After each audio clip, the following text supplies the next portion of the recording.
Hello and welcome back to Xpwaste, where Ceradom and brews are yellow and super stores are pink. I'm Michael.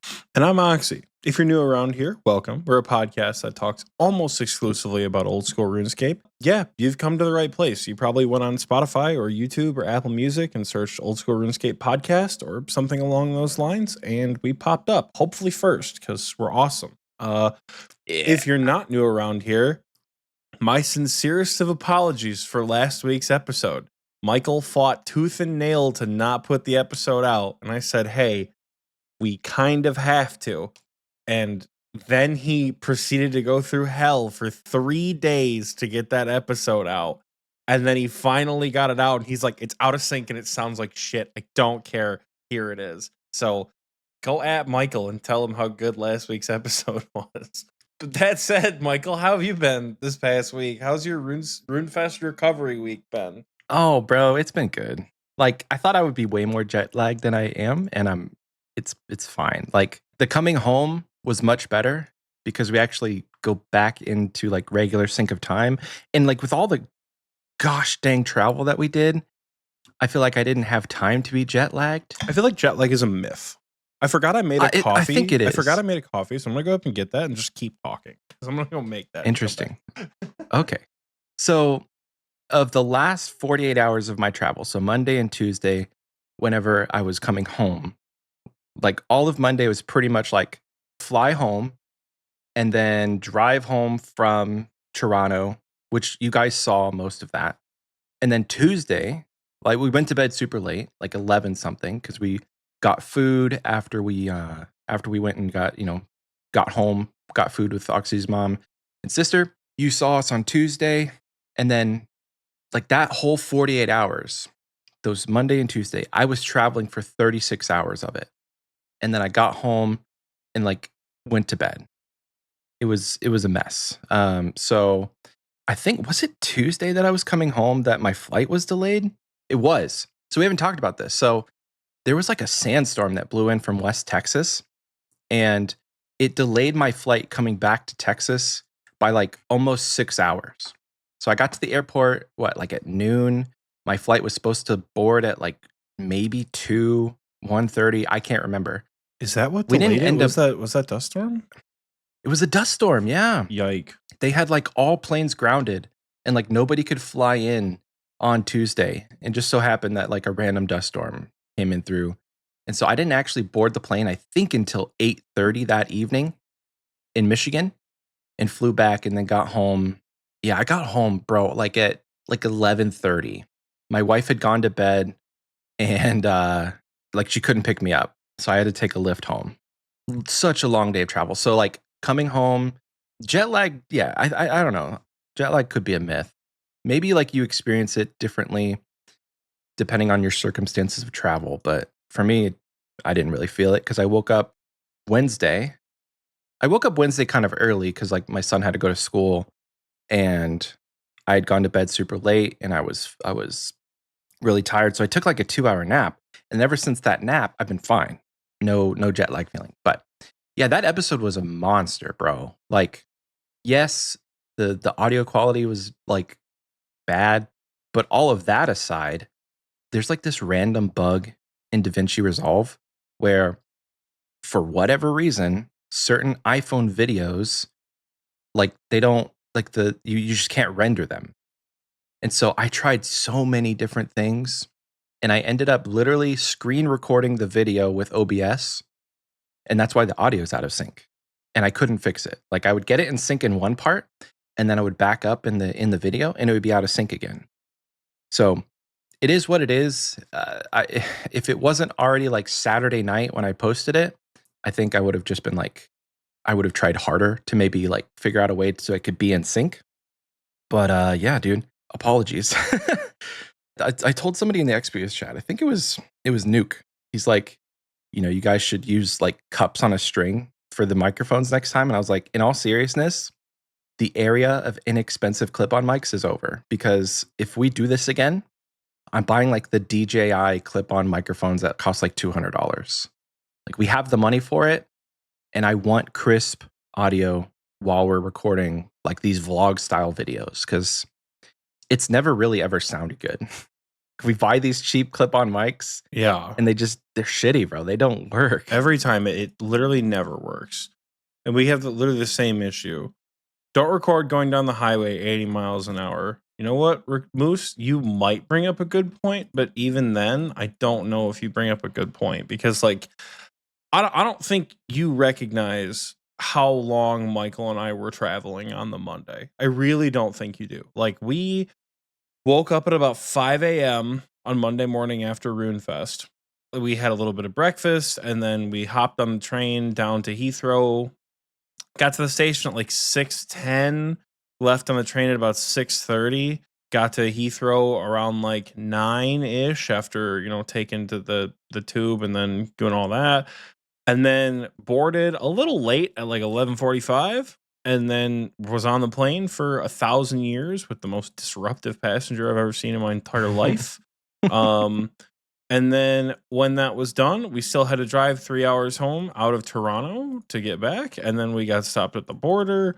And then we had to drive back to where I currently live in Michigan. So we traveled for 23 of the 24 available hours on Monday. So recording in a car was quite literally our only option. like, if we wanted Unless to we wanted to stay up super late. I think by the time Michael and I got in the car to drive back to like where I currently live in Michigan, we were both like, we're not doing that. We're going to bed. No, Like, it's been such a long day. We're going to bed, dude. We're not putting up with that. So yeah, like, don't record in a car, obviously, is ideal. Like, we know last week's episode was bad. And like, I told Michael that. I'm like, is it bad enough that we can't get away with saying like, hey, we really just wanted to like bring you content fresh out of Runefest, Like, because admittedly, it was bad. It's not that we're unaware that last week's episode did not have good sound quality. It's just like Michael and I don't ever get to record in the same space together. So we figured that was more worth it than like an objectively terrible audio, Yeah. Some of the comments were like, after about 10 minutes, you get used to it. And some people were like, this is literally unlistenable. So I mean, it's a mixed bag. So it's better if you watch it. I will say, if you tried to listen to last week and you're like, I hate this, pull it up on YouTube. Because I feel like, I was having this conversation with Michael. Like, if you put it in your AirPods, the sound is going to drive you insane. But if you're watching it on YouTube, you're like, and you can see the fact that like we're in a car, we're going through traffic, there's things are like bumping in the road. It's a little easier for your brain to be like, hey, they're in a car, background noise makes sense, it is kind of funny though. Like, if you had it in your AirPods while you're driving or on the train or something, it would just sound like you're listening to some random conversation behind you. Kind of, yeah. like it's atmospheric. But all that aside, I mean, we had a fun time and we talked for 3 hours in that episode. So like, probably don't need to recap a whole bunch more, but like, Runefest was so much fun. It was good. I've been thinking about it. Yeah, I've been thinking about it this week, and I'm like, I had so much fun. Just processing the whole weekend, and like, it was worth it. Definitely worth it. And if you're listening and you're like, man, I want to go to Runefest, but it's so expensive, like, just start saving up now. You put a couple dollars away here and there, and I feel like it is enough. You just get yourself a nice part-time paying job and you can pay for college over the summer. Yeah, see? Yeah. So I feel like Runefest is far away enough. If they end up like moving it back to a fall schedule, that you start like a Runefest fund in your bank or something, just put a couple dollars away. I hope they don't do that, because the fall Runefest would fucking suck. Because it would be the same thing where like, I can't take a bunch of time off. Oh yeah. So I hope it's in March again so I can take more time off. But oh right, because you're kind of like very busy in the fall. I'm very busy literally between the first week of September and like the first week of May. I am always busy. This week, funny enough, like we could have taken more time off, and I'm kind of annoyed that we didn't. Because you know what I realized when, like, the day before we left or whatever, like when you came to my job, we were leaving for Runefest like the Thursday before my university's spring break. Oh. So like I still have to work. Like as a university therapist, unless it is the week between Christmas and New Year's, or you read about my obituary in the newspaper, I have to be on. I do not, literally my university is like, there will be counselors on staff come hell or high water. Most of the time, not needed. But on the very rare case that we are needed, it's like better to have it and not need it type beat. Sure. But during spring break, I think I had maybe 12 clinical appointments scheduled throughout the time, like from the day I got back up until like the Friday or whatever. Of the 12 clinical appointments, 5 of them showed up.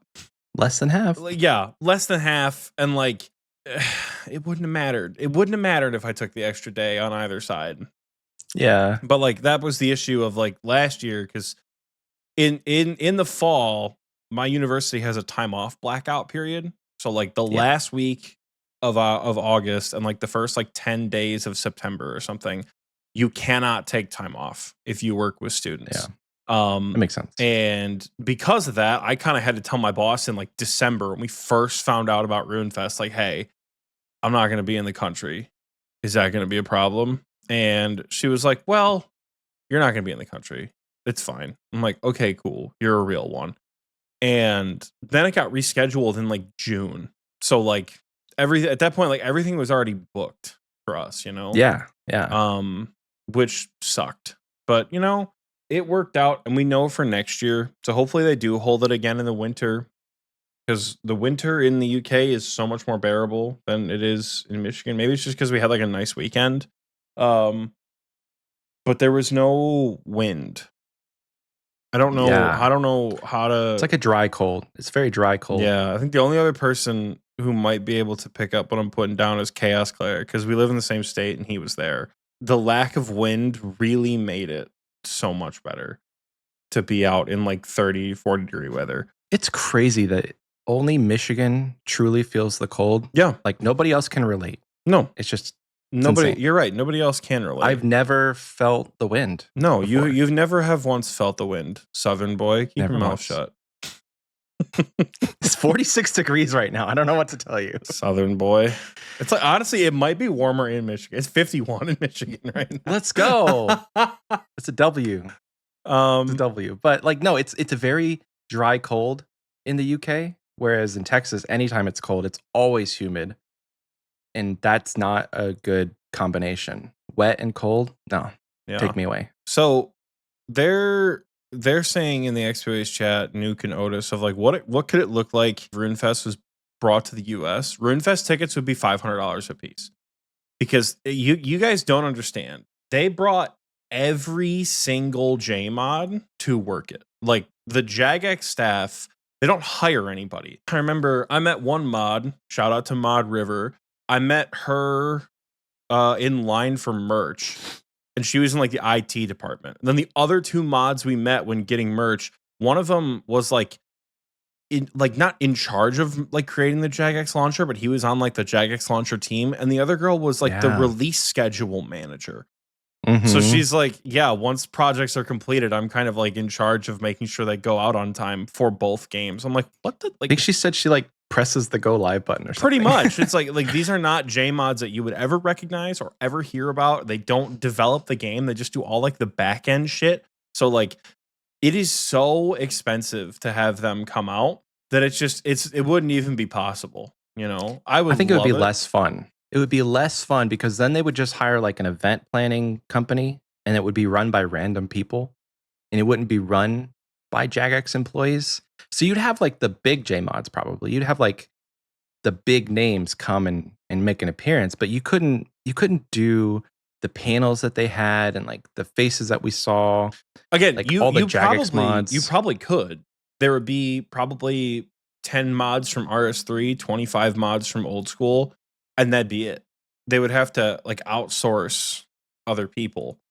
Yeah. Which it just wouldn't work as well. And frankly, there's something special about going to the UK for it. I had a great time. Like I said in last week's episode, a bunch of late 20s, early 30s people at a video game convention together sounds like it's going to be sweaty and cringe and gross. But not only did everyone like, there was no like con stench. Like everyone was very well put together. It seemed like everyone was like, it's Runefest. We have to look hot. Like that was kind of like the vibe across the board from everybody. And then the only part that was truly a little cringe for me was the hype tunnel when you first entered. That was the only part where I was like, all right, we Yeah. don't have to do this next year. Keep the live band playing Harmony, but we can bin the tunnel. You guys saw a little bit of it in the episode because I put that like brief clip of us walking in. I think it was so short that amongst all the things, I completely forgot about it as soon as we got our backpacks and sat down. Like, it was cool. For me, the hype tunnel was interesting because I was walking through just like awestruck and looking around. And then I would like glance up and I'm like, oh, that's Maud Sarney. I know that face. And then I look away and I'm like, oh, wait, that's Aiza. And it was cool just to see like faces that you recognize in real life. Like, the clapping aside, yeah, it's kind of cringe. But I don't say cringe in like a really judgy way. It was just kind of silly, you know? Yeah, it so- was, again, it was like, Michael does bring up a good point. I think like the first face I saw was Arcane when I walked through. She's in like the front left when you walked in. And I was like, okay, wait, goddamn, these people are real, you know? Again, overall great experience because like it was immediately mitigated by like looking around, seeing other content creators, and then like immediately doing the trading card game. It was like people from our Discord were coming over to find us doing the trading card game. And that's pretty much how we spent the first little bit until they shut the lights off and Cole came out with a guitar. It was pretty sick. Nuke Moose said, clearly you didn't watch the creator competition. I didn't because I watched the first couple of seconds. Or like I think I watched the first challenge and was like, I don't like this. I don't like this at all. It wasn't what I thought it was going to be. Of all of the different panels, I'm like, this is not what you guys wanted it to be. It was definitely a filler panel. Yeah. It was like, I don't think it was bad. It was definitely a filler panel. I think if I had to choose, next time they need a filler panel, make it PvP. If they need to do a filler panel, bring like 4 to 6 very popular RuneScape or old school RuneScape PvPers together and do like a mini battle royale. Like put them, in like LMS and just see like who wins like a best of 3 tournament or something like that.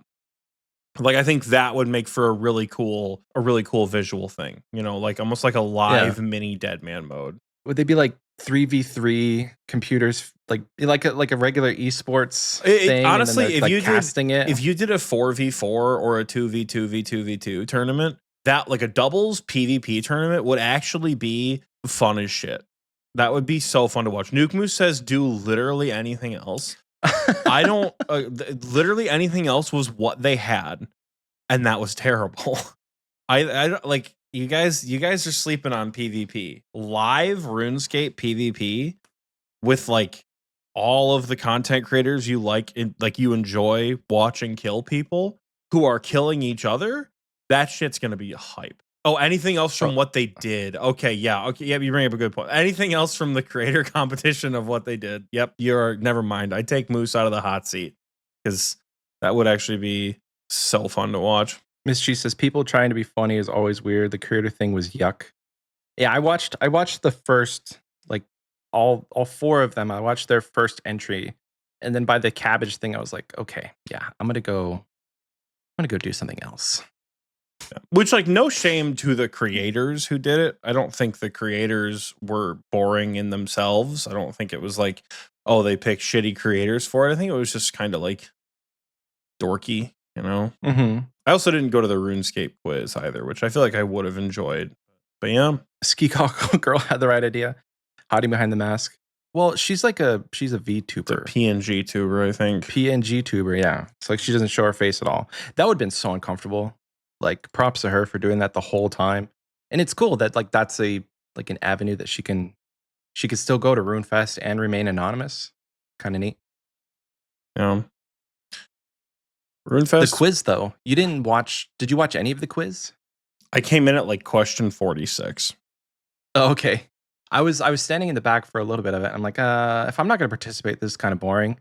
But some of the questions were kind of interesting. They had like mind games related to RuneScape. It wasn't just like, who is the NPC that sits next to so and so in this tavern? Like, it was pretty cool. I might go back and watch it, the YouTube video of it, Speaking of the YouTube videos, they have all the Q&As on YouTube now. If not now, they're going to post them. So if you guys didn't see, like if you weren't at Runefest and like the Sunday activities, they should have all of those panels posted. And they were really insightful. The narrative panel, I think that was on Sunday, where they talked about it was Mod Ed and Rice and other, where they were talking about like the pillars of the quest making and storytelling in RuneScape. That one was really interesting.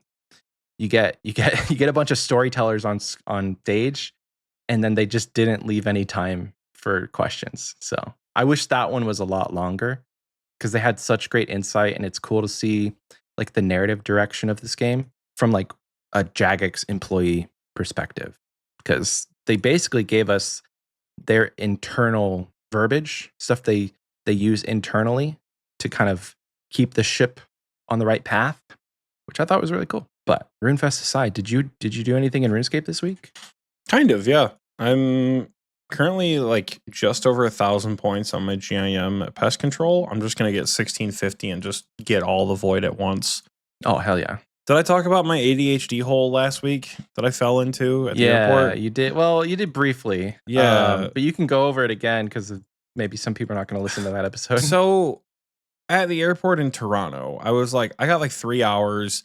What can I do? I'm like, I have an Araxor task on the main, like, or I could get my backpack on my Iron Man. And then I was like, well, if I'm gonna get my backpack, I'm not gonna do that shit without Elite Void because I'm old school and lazy, and I don't have a Dragon By Hunter backpack, lance. you mean a assembler, Vorkath head assembler, whatever. You know what I mean. I'm gonna go do that. So I'm gonna play pest control, and I played a game of pest control, and I got 7 points. And I went, excuse me, why did I get 7? I should have 8 because I have the hard combat achievements. Then I realized the Royal Titans combat achievements came out, and I lost my hard diaries by like 13 points. So I had to go find a bunch of tasks to get me the points I needed to get my hard diaries back.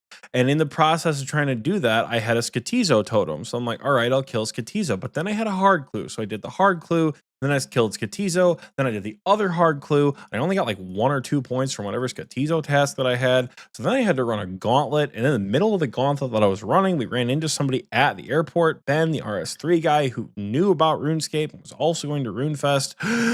And then I got those combat achievements. And then I had 5 points to go. And by the time that I had those 5 points remaining, we had like 40 minutes to board.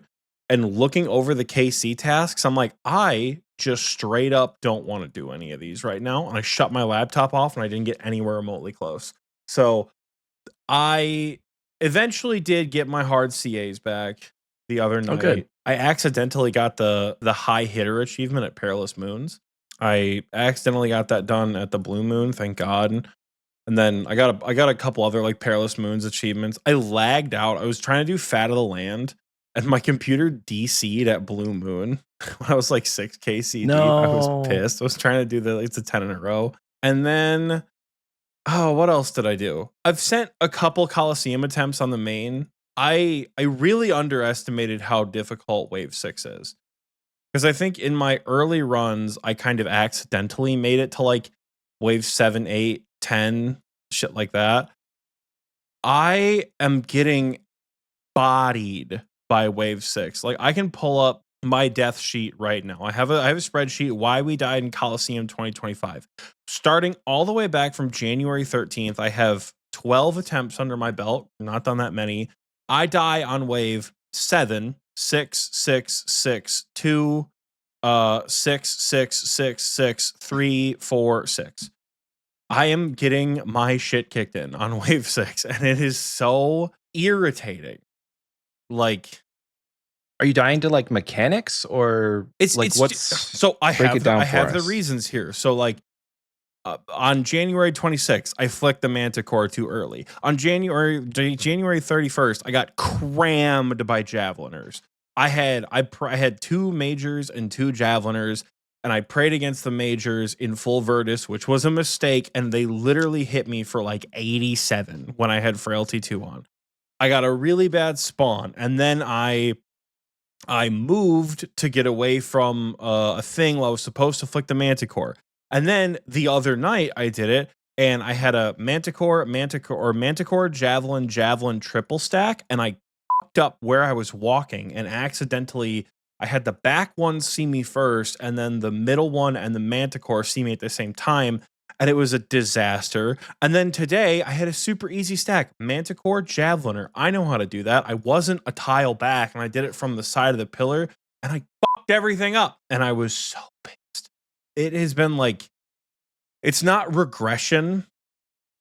It is truly a wave 6 brick wall, you know? Yeah. Other than that, I've been raiding on the main, which always feels good because like raiding is fun on the main. But it's been a good week for RuneScape. I also had a fencing tournament yesterday. It was an unsanctioned tournament, which pretty much is the equivalent of like a scrimmage, you know? Like you organize it like a game, but it doesn't mean anything for your record. And I fenced foil, epee, and saber. And holy Jesus, it was exhausting. It was a long day. Doing all 3 weapons makes for a long day. But it was fun. It was a good time. Took second in foil, tied for third in epee, won saber, which Let's go. I knew was going to happen. But again, doesn't mean anything. Just a scrimmage. But it was still fun. I'm exhausted, though. That's Put it on your resume. More or less what I've done this week. And I'm currently, we just won that game. I have 1,070 void commendation points. So it's about like 70-ish games. That's why if you're looking on YouTube, I'm not looking at the camera because I'm playing pest control while we record. Because I'm trying to get this elite void and then genuinely never come back. I'm so sick of pest control. Doing it all in one go sucks. Like I realize why I broke this up on the main way back in the day when I got my elite void. Because holy shit. Right. I remember getting void and then elite void. And then for the longest time, I only had like the range helm or something, or like the range in the melee helm. And it wasn't until I got bullied into like, you need to get your mage helm because we're going to take you to Tob, that I got it. But like going for the clogs is probably something I'll end up doing at some point because like the mace and the signet.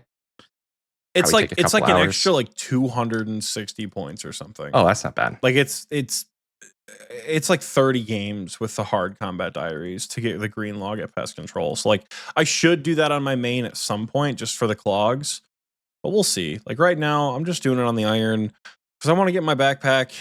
I'm trying to get my untradeable shit sorted on the GIM because like WoW is most content for PVM not fun. I don't know how I did this shit on a main. I really think it's just because I like saved money and bought things that were quality of life, like a Ring of Suffering, like for Zulrah or like whatever, you know? Because I did Vorkath with a blowpipe back in the day. I would run in, I would BGS, and then I would blow. But like it was fun. It wasn't fast, but it was fun. I really enjoyed Vorkath with a blowpipe. But now getting a blowpipe makes me want to blow a pipe in my face. I don't know. Okay. Like that's a word. It is a combination of things. Yeah. Speaking of blowpipe, I am very dry at Zulrah. So what I've tried to do this week is a little bit of PVM and not the Slayer kind. I have been doing a bit of Slayer, but yeah. I don't know how many Zulrah I've done this week, but it feels like a lot, like at least 20 or 30, and still nothing. I literally have an Onyx at 420 KC. Ugh. Just one Onyx. People tell me a lot when I posted in the Iron Plaza, like complaining gets the drop. So here I am complaining. And there were multiple people that are like, dude, it took me like 1,000 KC to see something. I'm like, no, I don't want to be 5, 6, 7, 8, 9 times dry. Why?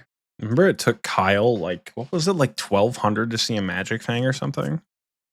I want to say it was more than that, but that's ridiculous. It was way back. And it was that's a deep cut for you TNO oldies right there. Yeah. That's a deep cut. Kyle's Magic Fang journey. If you are listening to this and you're a main account, Ironer, I don't care. Whatever you are, get yourself a Twin Flame staff because that bitch slaps at Zulrah. Slaps. Like it has reduced, like it's taken a minute off of my kill times. No joke. I go with a Twin Flame staff doing like whatever the highest blood fire spell is. And then I switched recently to the Sunlight crossbow because I feel like Diamond Bolts, Sunlight crossbow, probably the same. The Sonic Crossbow has a faster attack speed, so it feels like it's higher DPS, but I just want to get more hits in during the time that I have, like to be able to hit the blue phase. But it feels great. I love, love the Twin Flame Staff. It is so nice. Like my mage setup is a Twin Flame Staff with the Tome of Fire. And bro, I'm hitting like 52s or 53s if you count both hit splats pretty consistently. It's crazy. So it's taken like a lot. Like I almost never get to the Jad phase. In all of the KC that I've done, I think I've gotten to Jad phase like 1 or 2 times. And that's just bad RNG. So Zulrah feels a lot better now, which I'm very excited about. But it's just so like I just need something.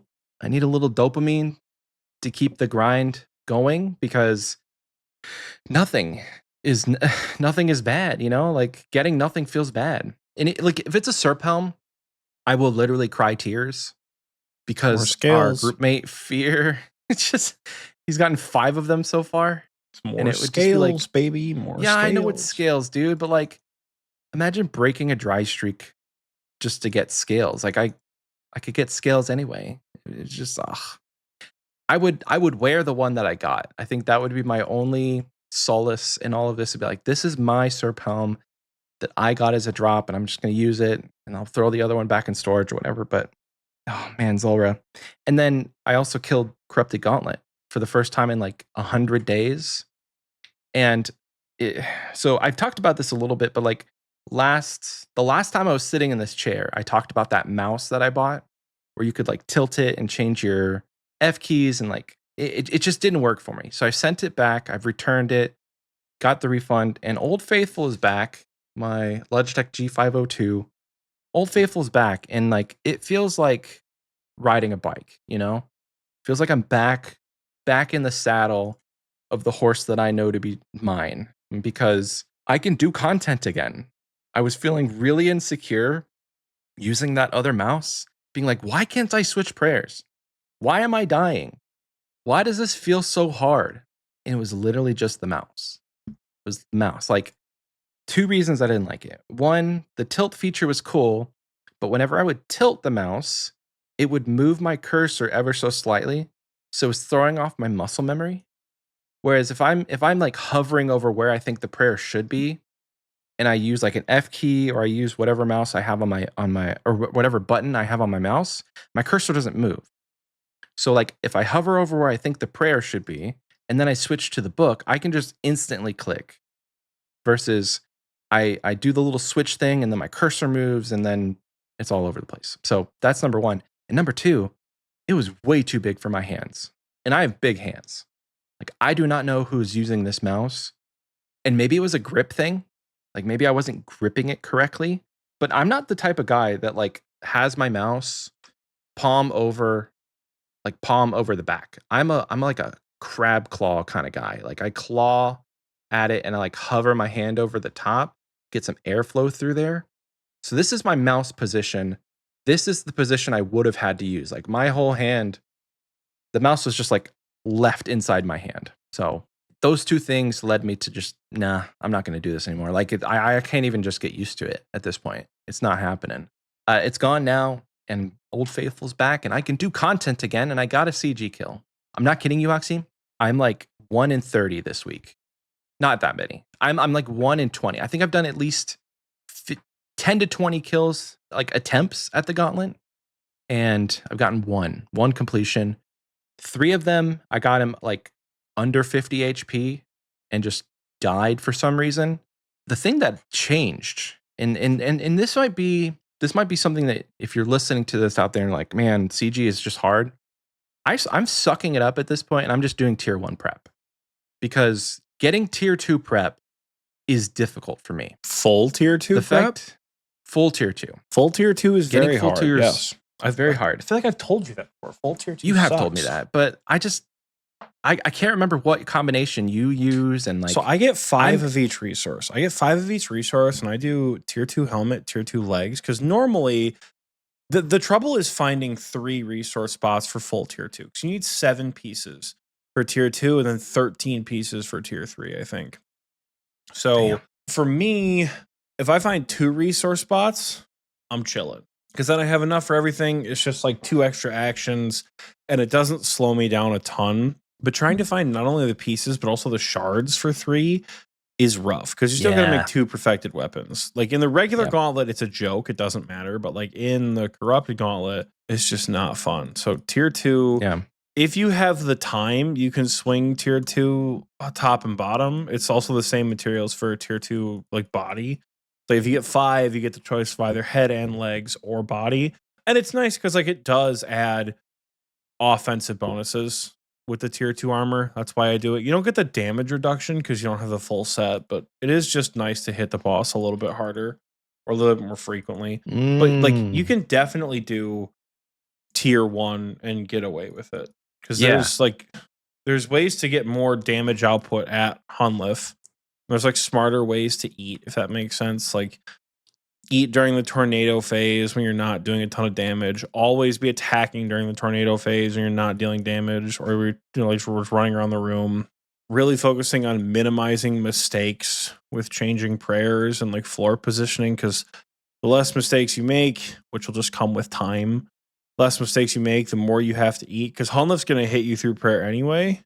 So like the least amount of food you have to consume throughout the fight means you're killing it quicker because you don't have the delay. But yeah, so the 2 things that I've changed up, and these are things that you said, like I've been trying to DPS while the tornadoes are out if I have the availability. Like if it's 2 tornadoes and they start in the corner and I'm lucky enough to be on the other side of the room, like I'm not moving. I'm literally just going to stand there and DPS and then move when I have to. So my pathing has gotten a lot better. And then also I've not been panic eating the whole time to like stay high health. Because it's like it's in the back of my head every single time I do content where I know that I don't need to eat, and I hear you saying like, you're at 30 health. Its max hits at 12. You're not gonna die. Like, you know, if I have enough HP to survive until tornadoes, I've just been foregoing the tick delay of having to eat, and then, you know, that's less DPS. So eating while the tornadoes, and then also I think the thing that has been messing me up is my panicking, because I'll get to that last enrage phase, and it's I swear it's always when the tornadoes are out, and then it's always when it's in the 4.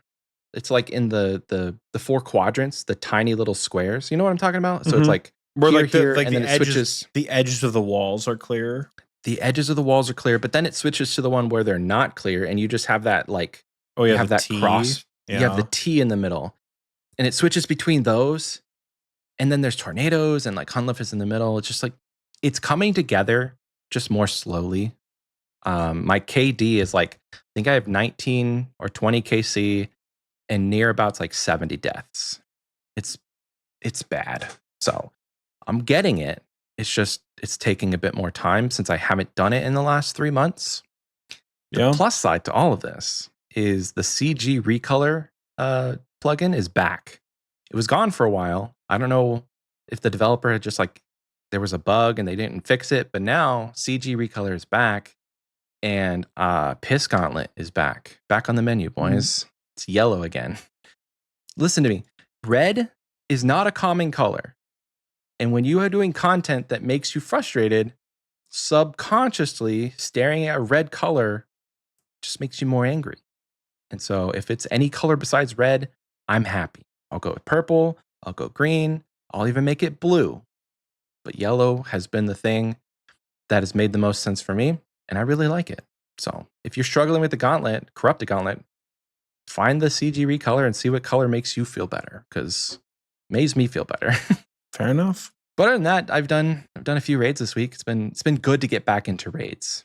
Like I've sat at the computer a couple times, and you've probably seen me message in Team Search more than I have in the last couple months. Like, any Cox Raiders want to send some? Because I'm bored. And the 3 things that I want to do are Zulrah, CG, and raids. And if I can if I can get a good mixture of those 3 things, then I feel like I'll maintain my sanity. And when I say raids, I mean like not just chambers. I've done 2 or 3 TOAs this week. It's good stuff, man. Otis just said, have we gotten to main title content yet? Otis, this might be main title content. We really went back and forth about whether or not to totally scrap last week's episode and just do like a recounting of Runefest, which like is kind of what this episode is. And we ended up not doing that because it was like the sound quality sucks, just to bring it back to last week. But we're together. And like that I think is what sold it for the both of us, was like, we have not done an episode in the same room in like a year and a half. Because what is today, Michael? The day this episode comes out, what is today? Today is our 4-year anniversary. Beep, beep, beep, beep, beep. We've been dating for 4 years. It's crazy. We have been dating for 4 years. We started talking in February 2021, and then we started dating in March. Don't tell his wife, or she'll be upset. I mean, no, she knows. She knows. Well, then good. It's all good. Anyways, Michael, will you marry me? Anyways, Michael and I would kill each other. I think this reminds me of that. I don't remember your name, who we ran into at Runefest. I don't remember your name, but I remember we ran into each other kind of like on the other side of the goblin diplomacy thing, close to the LAN party, by the information desk at Runefest. I don't remember who you are, but Michael and I started bitching at each other while you were talking to us. And this person who came up to us was like, "Oh my God, Oxie and Michael from the Xpwaste podcast." Michael and I started bitching at each other. And this guy was like, "It's so good to see you guys banter in public because it lets me know that it's real." You know, like the bitching back and forth is not like an inauthentic thing. Like Michael and I would murder each other, I think, if we got married. I think we've traveled together enough that like we can handle it a little bit better now, but I don't think doing international is something Michael wants to do again with me, just because it was so fast. We were moving so much. If I was differently oriented, I would, and I was dating you, IRL, it would be like an on again, off again thing. I could take like a week of you, and then I don't need to talk to you for like 2 months, and then we're together for a week. And that's the thing. We just couldn't live together yet. We don't have that like synergy of living with each other yet. But no. So today is our 4-year anniversary of doing Xpwaste together. You're probably noticing something is missing from this episode. Normally we do AMA questions. Normally we have a lot more people in the recording booth. Sometimes we do it live on Twitch. Notably, what's missing is the fact that Michael and I are painfully sober for an anniversary episode, because this is obviously not the anniversary episode. Michael and I remembered on like Friday afternoon that it's our 4-year anniversary. So Michael was like, "Oh my God, we could just like get some questions and get shitty drunk on Sunday night." I'm like, "Michael, I have a B5B on Monday. I don't want to go to work hungover." So we think the game plan, tentatively right now, Saturday night. So this episode comes out on the 14th or the 13th, right? This episode comes out on the 13th. On the 15th of March at night, Michael and I are going to be doing what we normally do for our anniversary, which is collecting and answering questions. You can find the link to the Google form in the Xpwaste announcements chat. And then we're going to be obviously having some RuneScape food, and more importantly, some RuneScape bevs. We're doing it on a Saturday night so that Michael's like, I have to be up no matter what because of a kid. And, you know, I'm being the diva here, and I'm like, I don't want to get up hungover for work. Like that's my thing. I don't want to have to like be a therapist and also be hungover as shit from my RuneScape podcast, you know? So our game plan, we have to collect drinks. So Fizzle and Tiki, if you're listening to this, you may have already been called upon to provide us with some recipes like you did for last year's episode. So yeah, feel free to submit some questions for us. I know last time we had some podcast questions, we had some RuneScape related questions, we had some like general like just like life AMA questions, and then we also do like fun questions. Like people will ask like the equivalent of fun questions, and then we don't inevitably get through all the fun questions, but we will ask your fun question as we go through like the weeks. Like the anniversaries are great because people, I think they submitted like 20 plus fun questions last time. We got through maybe like 8 or 9 of them. And then we saved the other like 11 for like several months worth of fun questions afterwards. So if you guys have any realistic recommendations that you'd like to see in the anniversary episode next week, let us know. And I say realistic because this episode comes out Thursday morning. Michael and I are recording on Saturday night. So Don't have a lot of time. we don't have a lot of time. I am always busy on Thursday. I happen to be busy on Friday. Otis says Michael open shirt. I think it could happen. I'm very open to that. I do want to interject really quick because I remembered it when you were saying it, but shout out to Francine for reminding me that we had an anniversary episode because I completely forgot. And she was messaging me on Discord and she's like, 4th anniversary stream when? And I was like, oh, you're right. And then I immediately messaged Oxie. Holy shit. Yeah, I was like at work in between clients. I'm like, no, Michael, don't do this right now, please. I'm like, we don't have time to plan this right now, please. Like I was strapped on and ready to just like down some shots of some whiskey and say X-nay to the actual like RuneScape theme of the drinks, but it's better that we do it this way and just say, hey, happy anniversary to us today. And then next episode, you guys will see us get. It's kind of like a belated. Drunk. It's like our birthday's on a Wednesday, so we're having the party the weekend after. You know, Yeah, like that's kind of where it's at. Listening to the last anniversary episode when my shirt was open, then I low key, I think we talked about it a little bit in this past week's episode. The open shirt at Runefest actually worked really well. I think I buttoned like the bottom 3 buttons on both of my shirts, and then I threw the jewelry in there to look a little slutty and make it seem like it was an intentional choice. And I think everyone at Runefest overused cologne and deodorant, which like, thank fucking Christ. Like, not even because like people were gross, but like, I don't think y'all recognize. It was like a group of like, just like 3,000 hotties talking about RuneScape. Which, by the way, everyone said some of their favorite creators are a lot shorter than they thought. I feel like it was the opposite. Some of you motherfuckers are gigantic. Like, I am so used to being like one of, if not the tallest person in the room, pretty much everywhere I go. I felt like I was dwarfed at Runefest. I don't know what they're putting in the water over there in Europe. Y'all are gigantic. Between fans and content creators, like I met Jep Wright without realizing it was Jep Wright at first because I had never seen his face. And I'm like, okay, hello, dude's taller than I am. And then like so many creators who I'm just like, I assume I'm taller than everyone. I'm like eye to eye with a bunch of people. I'm like, you guys are fucking huge. So everyone was like, oh my God, Jimmy's so short. Like, yeah, he's short. Mudkip is short. Everybody else is like 6'7". It's ridiculous.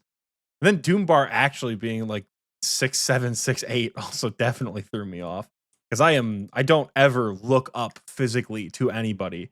So that was a very like that was a very unique experience, you know? You need to like hang out with tall people because I don't think that's a unique experience.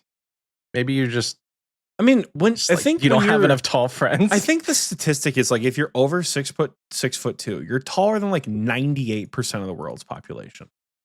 What? It's something ridiculous like that. Like if you are over 6'2", you're taller than a lot of the rest of the world.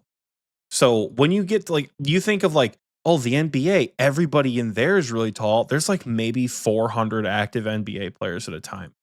And not all of them are over 6'4", 6'5". Same thing with NFL, NHL, professional volleyball, professional soccer, anything where like, oh shit, dude, the people are really tall who play. That's such a small percentage of the population. Yeah. And like, I'm just not very used to having like, I feel like they were everywhere. Like it was surrounded by actual hill giants at Runefest. It was absurd. You know, I'm around a lot of tall people in my life. This is like an insane rabbit hole, but like my whole family, all the like the men and some of the ladies in my life are like pretty much everybody is tall. I think my wife is like 5'6", 5'7", and then my dad's like 5'10", which is kind of short. But my uncles, my grandfathers, everybody was at least 6 foot, and then a lot of my friends were tall too. So it wasn't weird. It wasn't weird for me. it brought me so much joy because I think one of I think this person followed me on Twitter, and I don't remember your name, but I remember your profile picture. I could probably look, but I'm not going to open Twitter right now. But somebody ran into me while you were off doing something. I think you weren't, maybe you weren't that far away. Some guy walked up to me. He's like, "Are you Oxie from Xpwaste?" I'm like, "Yeah, I am." He's like, "I thought you were like 5'7", and I was like, "Let's go, gotcha, bitch." 3 years in the making. I finally got one person. That's all I needed. I needed one person to fall for it, and somebody did. Somebody finally fell for it. But it was great. I'm like, "Oh yeah, no surprise, gotcha." Like I'm not actually 5'7". That was one of my favorite interactions. Because then when we took our picture together, I told him, I was like, "Sorry, brother, I got to keep up the illusion." And I squatted down and had his friend take the photo from like waist up, so it looked like I was like 5'2". Was that when I was doing that random like interview thing? No, I think when you were doing the random interview was when I was talking to Rice and Arcane. Oh, okay. I wonder if they're gonna post that, or if I'm gonna be like in a montage or something. I hope they do somewhere. Yeah, Runefest was a really great time. And I know we kind of talked about it, but like the people at the convention really made it worth every penny, every second of quick travel, every conversation with belligerently drunk, trauma dumping 50-year-old Englishmen on the plane, every the fucking long walk home from the NEC lost his shit, like all of that, the people made it so worth it. Whether it was the fans of the show or the people we went with or the content creators we got to meet or the mods who put it on, Runefest was some of the most fun I have had in person for a video game possibly ever. So if you have the opportunity to get a passport and like you can afford the plane ticket, like you can fly cheap. You can fly cheap, you can stay cheap. Like if you can afford that and you want to go, or maybe money's not an object and you're going to go anyway, just absolutely do not hesitate to go. It is such a worthwhile experience to like be there with the people for that long. It's great. Yeah. You know, I cannot wait for next year. Assuming they have it every year. They would be remiss not to have it every year at this point, because it was such a success. It blows my mind that the last time they did it was in 2019. Yes, there was a pandemic. Yes, there was health concerns. But I feel like the pandemic ended in like late 2022. Like where was 2023, 2024? I mean, sure, yes. The last one was supposed to be in 2024 and it got delayed, but we should have had a Runefest way sooner than we originally were planning to have it. But like I think that was part of the hype though, you know? Like after 5 long years, hashtag the return. Almost every panel was knockout incredible. And the scenery was great. The activities were great. It was, oh God, it was so much fun. We're gonna be gushing about this for a while, guys. For a long time. I apologize. Because we haven't even talked about the shit that is coming to the game. Like the amount of people who have DM'd me in game, which like, by the way, if you have DM'd me in game asking about sailing on my main, there's a 90% chance I've been at Theater of Blood and have not been able to respond. So I do apologize. But sailing was pretty good. We could talk about that briefly because I feel like if we talk about this, it's going to be like a very, very long episode. If not, Michael is currently soloing being a parent at the moment. The missus is on like a little like family trip thing. So you never know when the mans could wake up. So we don't want to be recording for like a bajillion years. TLDR, sailing has the fundamentals to be good off the rip. Like I don't know. I'm not gonna say sailing is gonna be the greatest thing since sliced bread. I think like we're all going to be a little cautious, but it's cautiously optimistic. Because what I saw during the alpha tech demo, what you guys will see here in a couple of weeks when the alpha tech demo hits the main game servers here, it's good. It's sound. And that's what is way more important, is that it is sound than I'd rather have it be sound than have it be feature rich, right? Otis says good, but longevity. Longevity is fantastic. I think the longevity of being able to add so much more to the skill and add so many more areas, because we have open your world map right now. The ocean in this game is massive. It doesn't really So feel much like blue. it. It doesn't really feel like it. But I promise you, even just going from like what was essentially Tutorial Island down to Temporos, it's like it didn't feel slow to navigate, but there was a lot to do. There was a lot to navigate just in that little bay between like Karamja and the desert that we were kind of allowed in, you Yeah. know? And If you go on your world map and you go all the way to the bottom left corner, you can put an entire blue space on your screen, zoomed all the way out without having any black on the screen. Like, there's that much ocean. I think, yeah, if you pull your map to like the fullest possible, you get like the southern tip of that new island in Varlamore, the Animal Yeah. Crossing one. What's it called? It starts with an A. No, I don't It's remember. like It's the one with the wine. I'm so dumb. Alderaan. it's Yeah. I said the I Animal always think of Crossing. Star Wars I when said say the that. Animal Crossing one because that's the vibe it gave when I first touched down. It felt like it was 2020 and I was playing Animal Crossing again. That island's beautiful. But like there's so much shit to do. And they're gonna add so much shit over time. I think Otis says they need an island development team. I'm sure they'll have one. Because even in the alpha, they had a bunch of shit scattered around. Like islands that do not exist were in the alpha. Not just Conch Island. I mean like tiny little like random port like places were in the Yeah. game. So I think overall sailing is going to be good. And as long as it is sound on release and not broken, we will add the features later.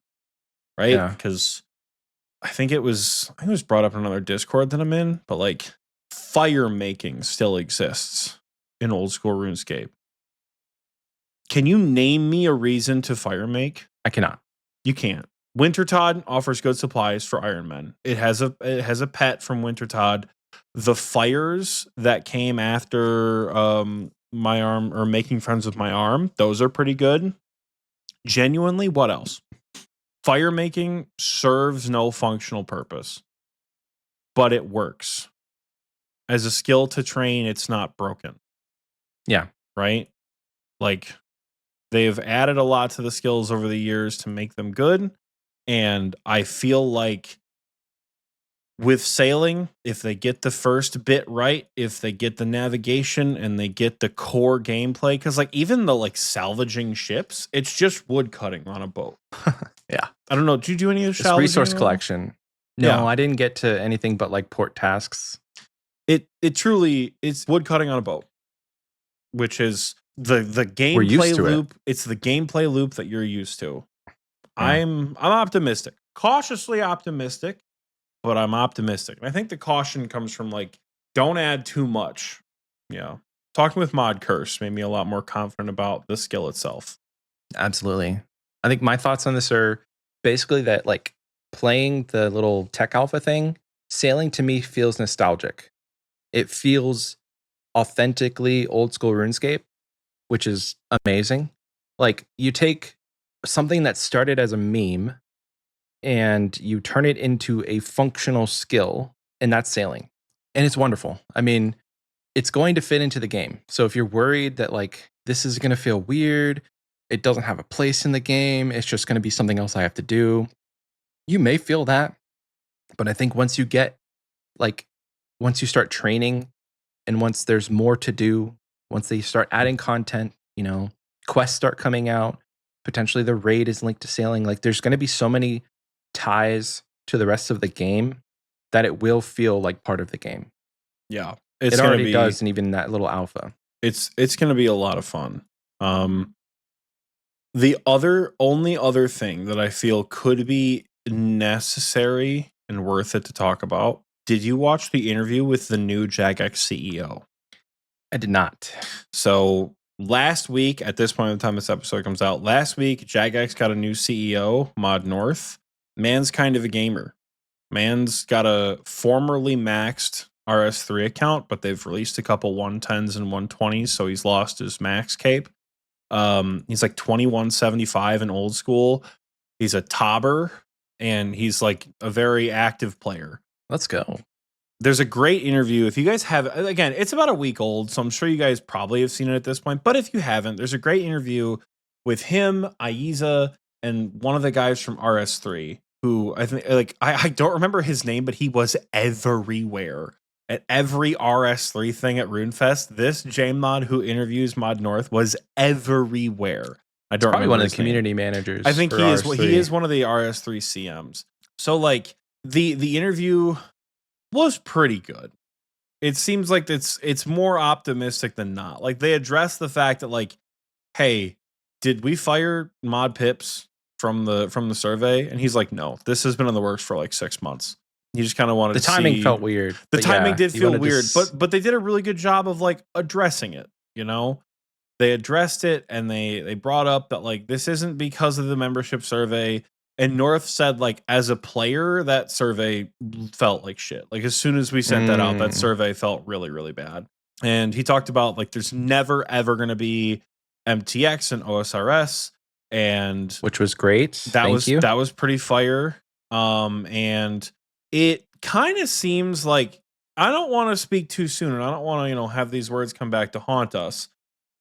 He might be on a demonetizing RS3, or not quite demonetizing, player first monetization in RS3.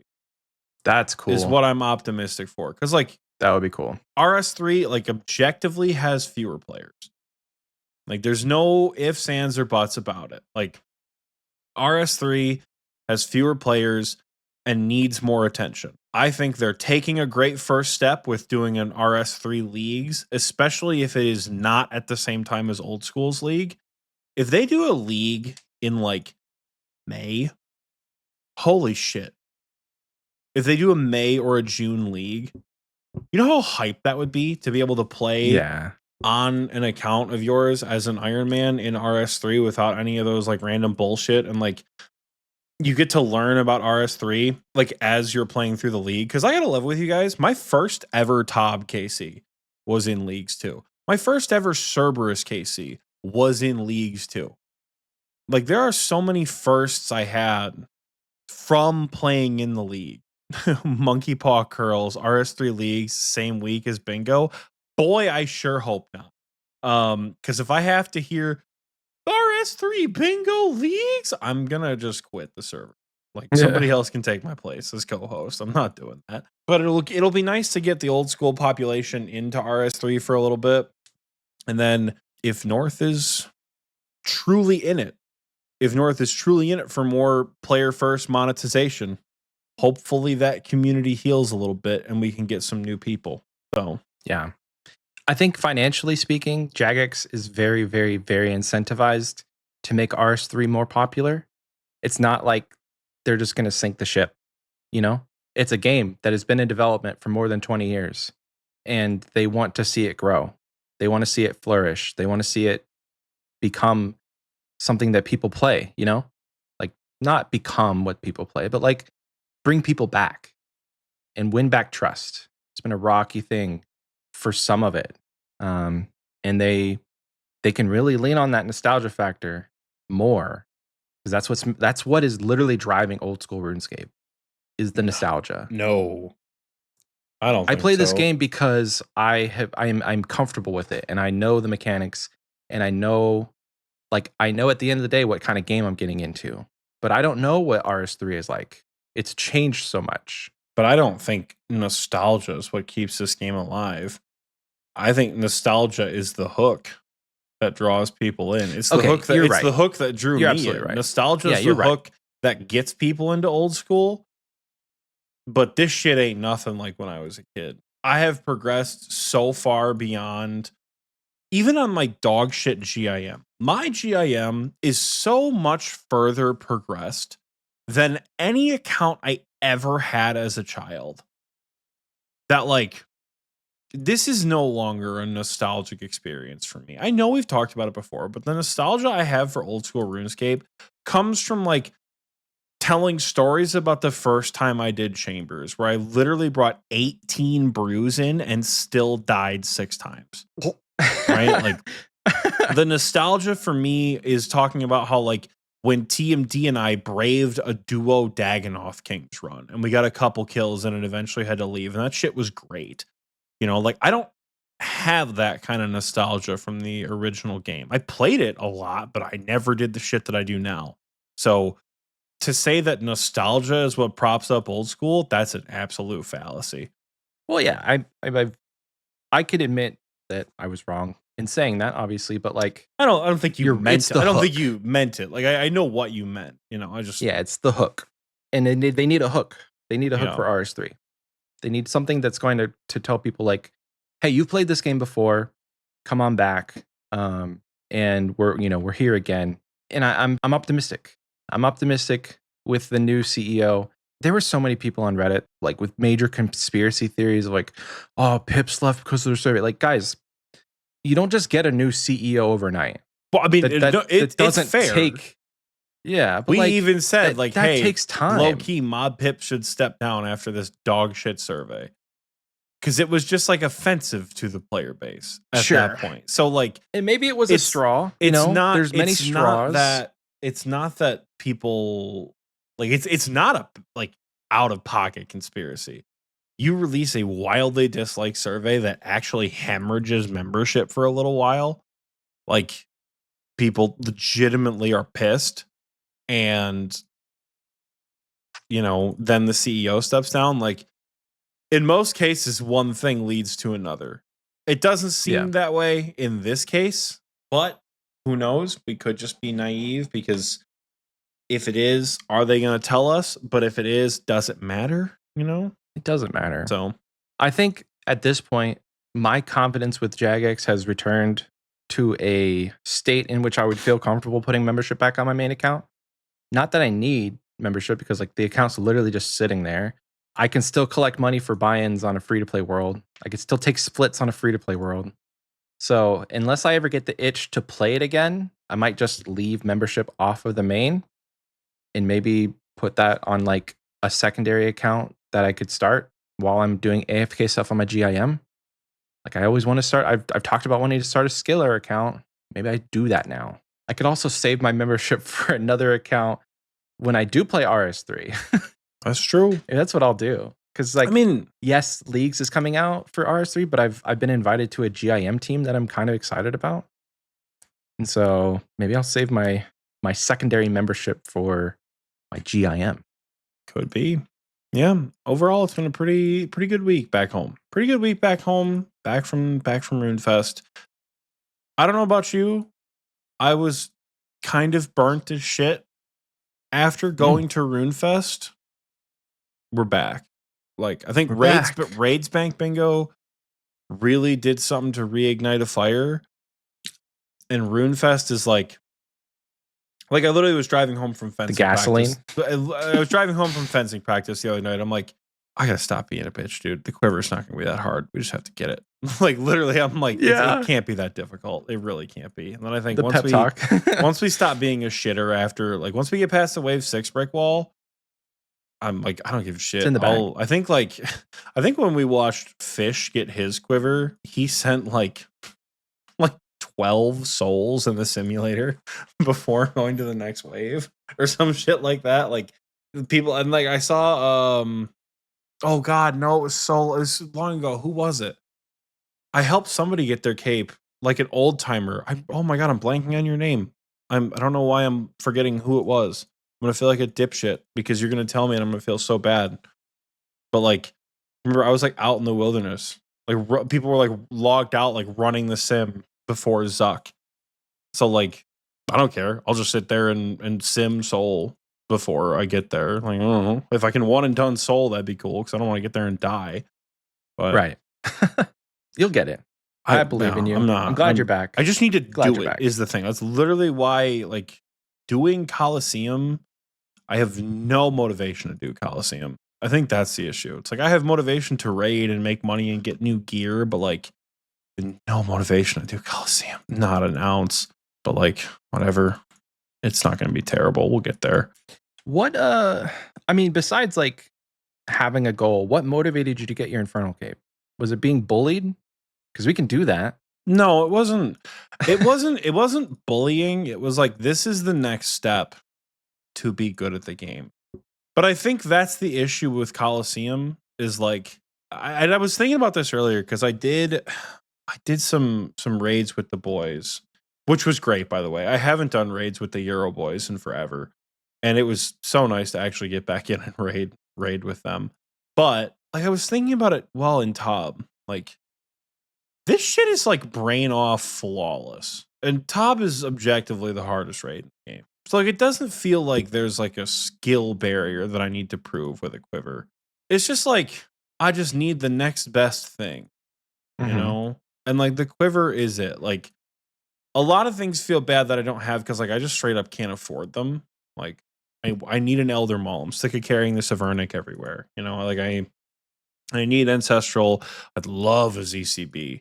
Not even as like a need, but like, oh my god, the ZCB is so much fun to use.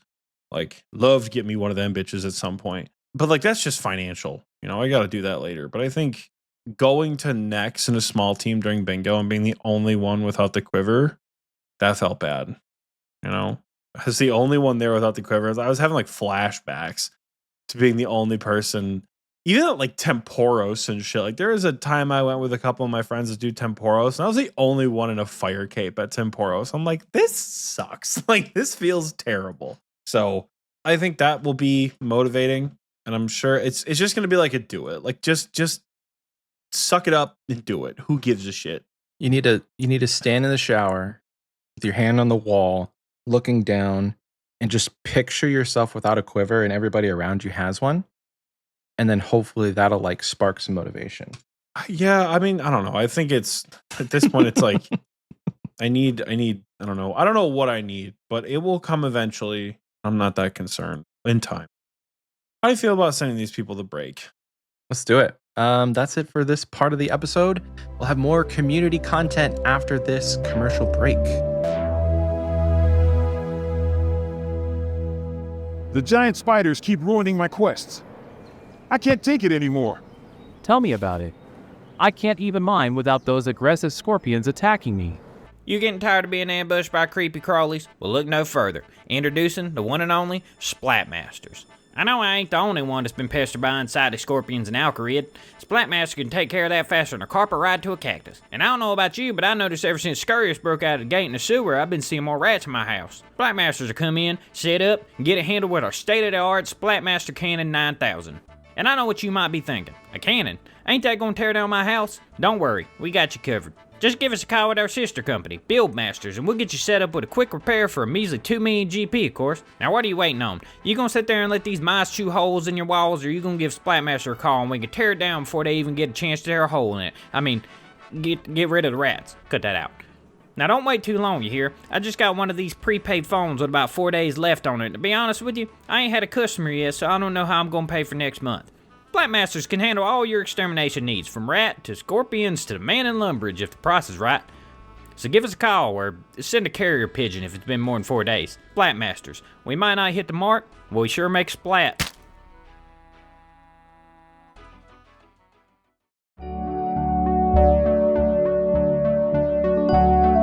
Welcome back. I hope you enjoyed that commercial break because I know that I sure did. It is the part of the episode now. We're going to take some time to thank our patrons. Starting off with our Wise Old Man patrons, we have one new patron this month, or this week. It is Gin Junkie.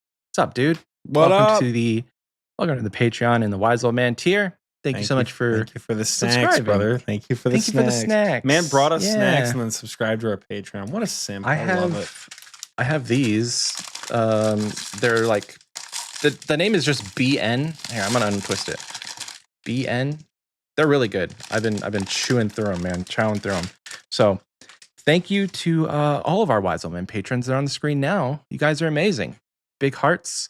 Lots of love to all of our Wise Old Man patrons who support us each and every month. You guys are amazing. The backbone of this community, as I say quite often. Have you ever the Wise Old?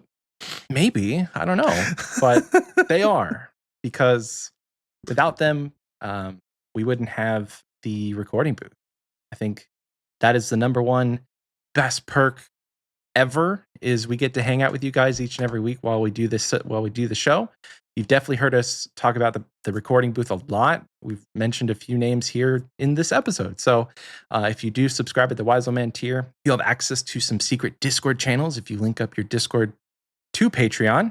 And one of those is the recording booth. So join us when we record the episode. You should get a tag, all that fun stuff. And you'll get your name shouted out the first week that you subscribe. So shout out to all the Wise Old Man patrons. Moving on now to our next tier, which is the KBD patrons.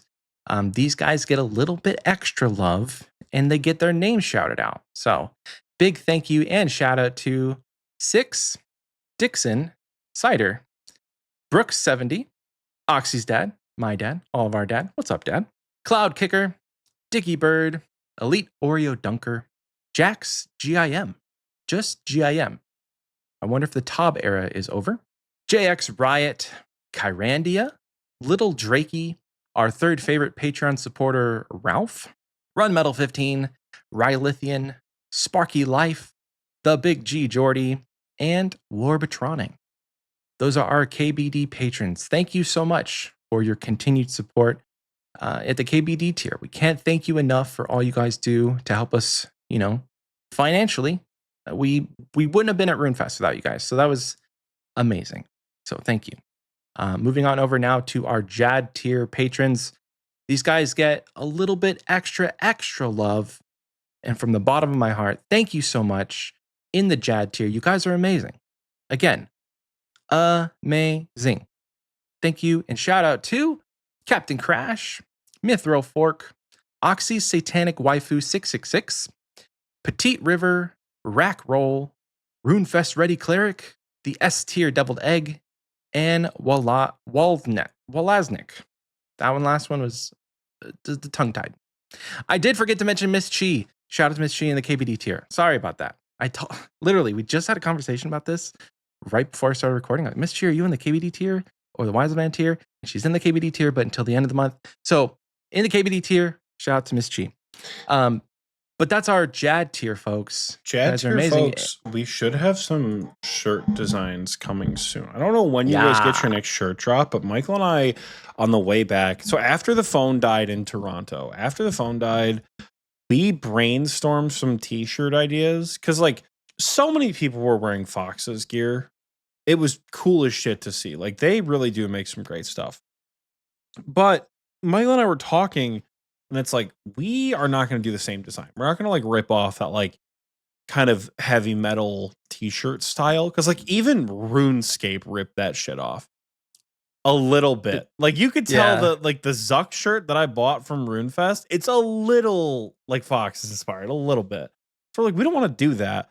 But we really want to do something that it isn't hey, I play RuneScape, it's my whole personality. We almost like the if you know designs, the subtle nerdy, as I like to call it. Michael's wearing a great example right now of our sheep hoodie, designs like that. So we have some pretty cool designs that Michael and I talked about that we want to make up. And I don't know if it's going to be pixel art again, or if it's going to be a Canva angle, or if it's going to be I can conceptualize it, but I can't really create it, it might be a digital art angle. It just depends on the medium we choose to use. But ideally, the shirts that are coming, whether they come for the JAD tier or they come for just random merch store updates, we want them to be fun and we want them to be subtle, I'm into it. Yeah. So hopefully good stuff on the way. But yeah, definitely. That's going to do it for Patreon. If you guys want to support us over on Patreon, you can find the link in the description, but it's patreon.com/Xpwaste. We have a few different tiers. Some of you didn't hear about today in this segment, but shout out to the head on Gnome over Child and check it out. Yeah, shout out to Gnome Child. Moving on now to the community question. 2 weeks ago, before Runefest, we asked you guys a community question. It's a little niche, I would say, because not everybody got to make it out. But we do have some responses, and we asked you guys, if you were able to go to Runefest, what was your favorite part? And starting on Spotify, Rambo's granddad says, my favorite part was not going. Instead, I let you lot go so I can hear about it next time. Good move. Good move. Definitely a good move. Nate Dogg says the Duo Endgame boss, Raids 4 announcement, and the vampire finale were the best parts. So Nate Dogg liked the summit, basically. Young Mac says Jagex is scared of you embarrassing the other podcasts, getting absolutely demolished by the Doc Ox and Michael, and that's why they refuse to have a podcast category. Okay, this is your weekly reminder. Advocate for a podcast category. We know we are going to lose to Sebe. It is not about the money, Spider-Man. It's about the recognition of the medium.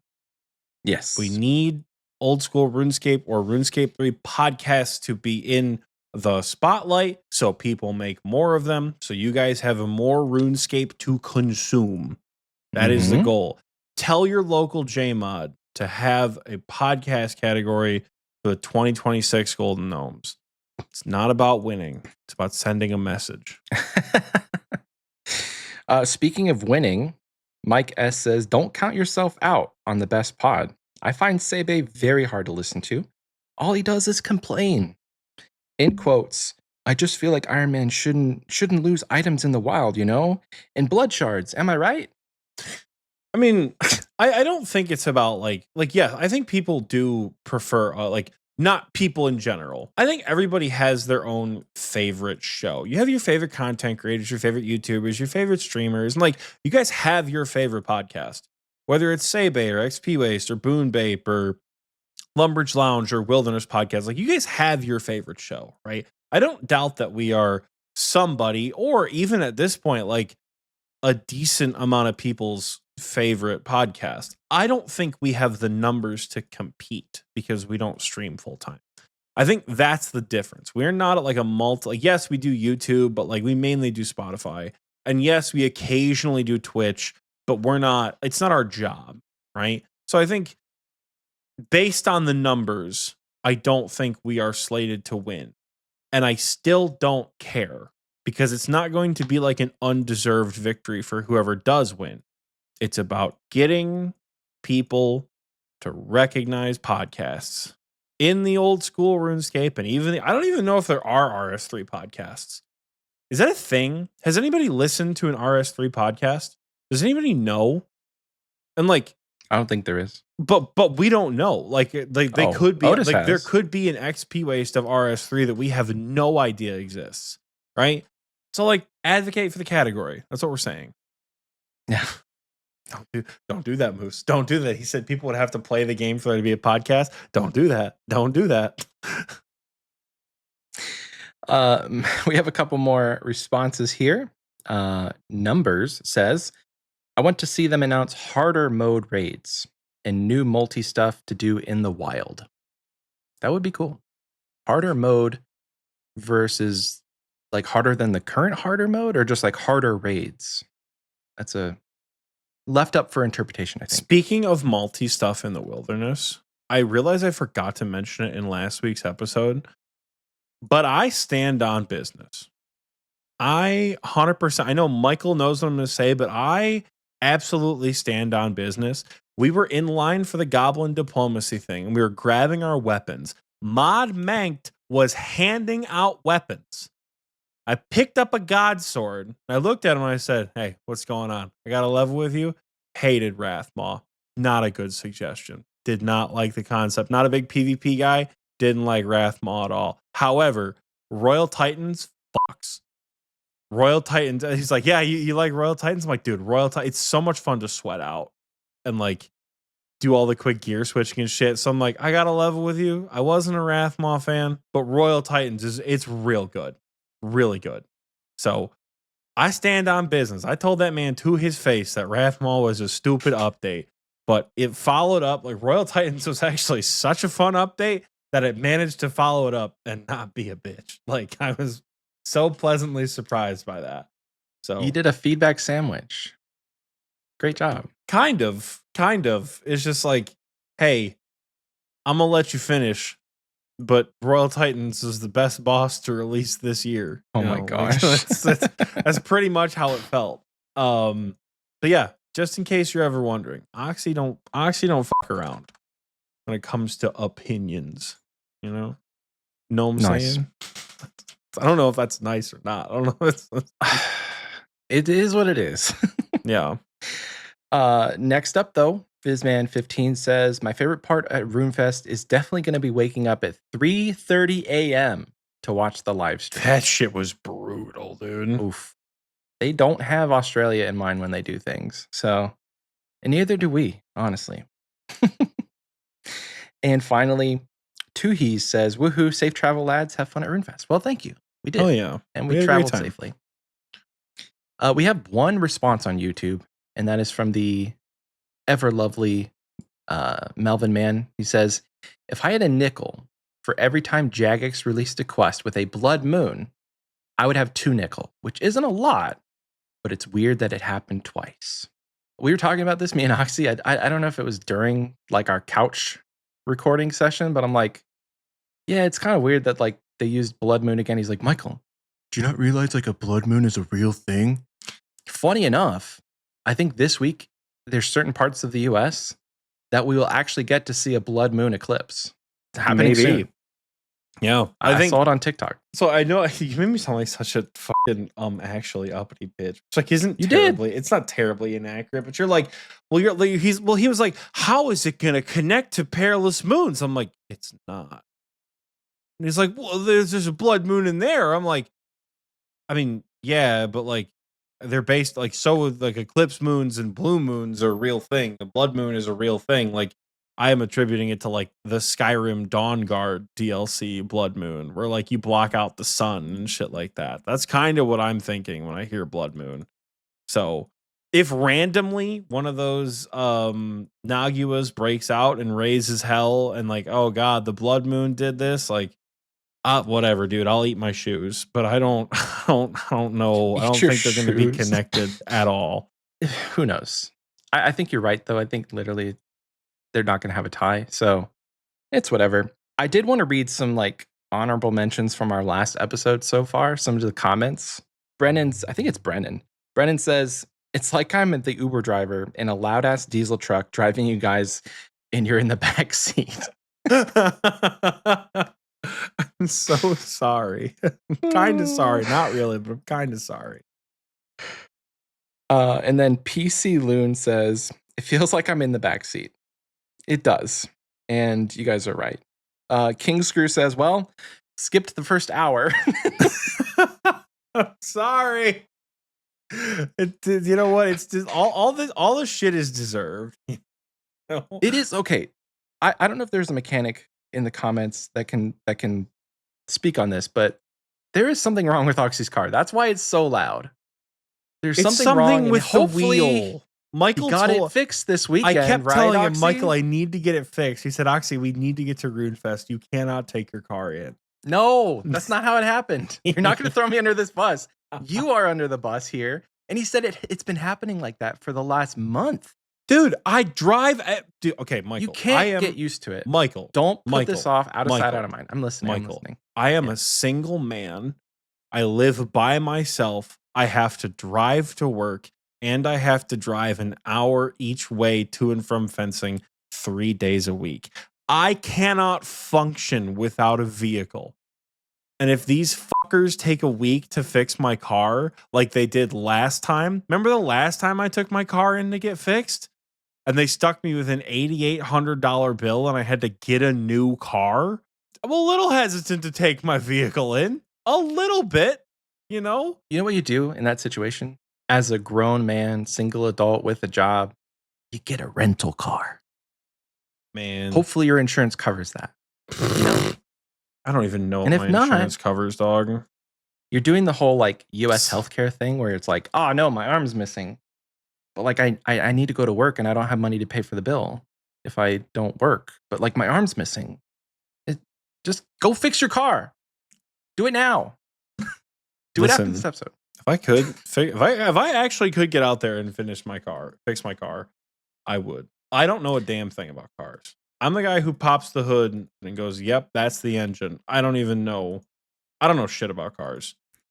Like, You know, I want you guys to tag Oxie in the Xpwaste chat and ask him if he's fixed his car yet. the answer's Please. gonna be no. I promise you the answer, unless you're asking this question like a year from now, the answer's gonna be no. I can promise you by Thursday, the car has not been fixed. Because I still have places to be. That's all we hear. No, It's gonna be like a ADHD out of sight, out of mind. You're gonna be like a year later, like, man, it hasn't broken down yet. I've just gotten used to it. The headaches stopped after like a week. Anyway, It doesn't even give me a headache, is the thing. It gave me a headache. That's why I say that. Well, That's it for the community question. skill Thanks so much issue. to everyone who answered 2 weeks ago and who commented on our last week's episode. If you want to answer this week's question, it will be, if you had a duo partner, pick any NPC to duo the new Yama boss that's coming out, who would it be and why? You can answer that in the comment section on Spotify or the pinned comment on this YouTube video. Gear up, folks. We got a long one coming up on the next segment here. So I'm going to toss this little ball of joy over to Oxie, and hopefully he catches it and he does Achievement of the Week. Oh, he missed it. anyways. Oh, it's Achievement of the Week time. You guys have done so much shit. We haven't done Achievement of the Week in a couple of weeks. So we're here with a pretty thick one for you guys. We're going to start us off in the combat category. We're going to mix things up a little bit and go combat first. So kicking us off, Fobster got his first fire cape. Congratulations, Fobster. Additionally, as far as firsts are concerned, Chaos Cleric killed the Corrupted Gauntlet for the first time on the GIM. Jack, different Jack than the one that's in the recording booth chat, killed Zulrah for the first time, as did Monkey Bonana, Rudy, and Lack of Morels. Y'all killed Zulrah for the first time, which always feels good to get that kill done.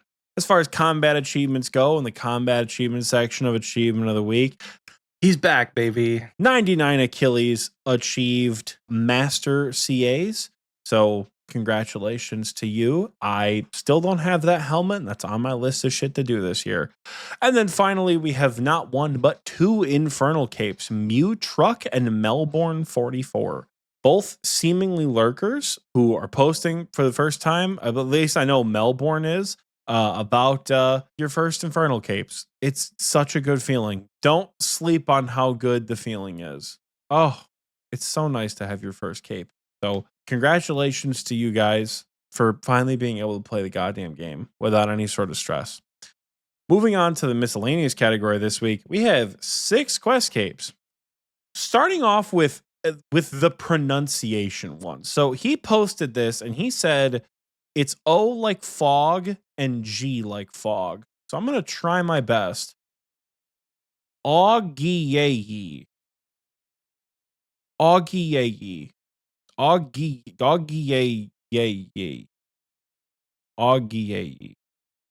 got your quest cape. As did Chaos Cleric, Diesel Time, Craig, Newsy, and Egg Rangoon. Are killing the quest capes this week. Additionally, Bass Mike Jr. achieved the music cape. Rather musical of you. Moose, why are we saying wait? Are we going to mention that Chaos did all the GM quests in 5 minutes? No, he finished all the GM quests in 5 minutes. It didn't take him 5 minutes to do all 5 of them. It took him 5 minutes to talk to the final NPC to end the quest. I see you. What about Michael's quest cape? Shout out Michael last time we did. That was like 2 weeks ago. It was like 2 weeks ago. Moving over to the skilling category this week, Augie. Hopefully I'm getting that right because he's also the first one this time. I need the last part of that pronunciation. The Yayi. Augie. Yeah. Augie achieved 99 farming. Nuke Moose had to clog up my goddamn Discord channel this week, and he achieved 99 construction, mining, fletching, fire making, crafting, wood cutting, herblore, and smithing. Good God, man. Congratulations. That's a lot of 99s. Remac, the clan's hardcore, achieved 99 attack and 99 slayer. Mithril Fork achieved 99 mining and 99 cooking, which I think mining was your first one. Get some help. Jack's GIM achieved 99 attack. Mustard Frog achieved 99 wood cutting. Zerniak achieved 99 prayer on his honeymoon, I'm pretty sure. Firenen is someone who, again, get some help, dog. 99 Slayer. Untrimmed. You're very judgmental. That's cool. It's That's not cool. a get some help. It's really cool. I know we've had this conversation before. It's cool, but the effort it takes to get 99 Slayer untrimmed is ridiculous. It's a sick untrimmed cape because, like, as someone who's played a lot, I know that's one hell of an achievement. But damn, you can rest now. And he did, because he promptly got 99 hit points after that. Evelon Olive achieved 99 rune crafting on accident at Runefest. Alpha Hotel Quebec achieved 99 mage. Jamungo achieved 99 hit points. Jin Junkie did not achieve 99 attack because Mod Ash did it for him. There's a great video in the levels and achievements chat of Mod Ash popping that for him. Pistachio Paladin achieved 99 hit points. C-Mac achieved 99 strength. Shu achieved 99 strength. I believe that was Shu's first 99. Twin Rova achieved 99 prayer. King Roglo achieved 99 cooking. Fish achieved 99 prayer. Dean achieved 99 fishing. I Poop Liquids achieved 99 agility. Solve Iron achieved 99 agility, mining, and fire making. All at the start of this episode. So that's all the 99s. Oh, but we're still not done. We've got a lot of people. Legend Gary achieved 2K total level, and Strom achieved 2200 total level. But finally, there's more to come when it comes to total levels. There's one total level at the moment that is above all else, and that's 2277. And Prof Slayer achieved 2277 for the first time, I'm pretty sure. And Pat's achieved 2277 for the second time on another account. Every time I do this skilling category, I'm convinced somebody needs some help. And there are multiple this week. But I will forego my you need some help wishes and offer congratulations for achieving the maximum cape once or twice. The maximum skill cape. Yeah, congratulations, guys. It's nice to have the cape. It's weird to not have it on the GIM.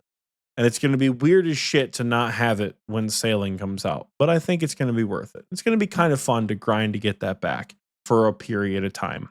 Francine said he's marketing his therapy services. If I'm marketing therapy to you guys, I'm doubling my hourly rate. Just saying.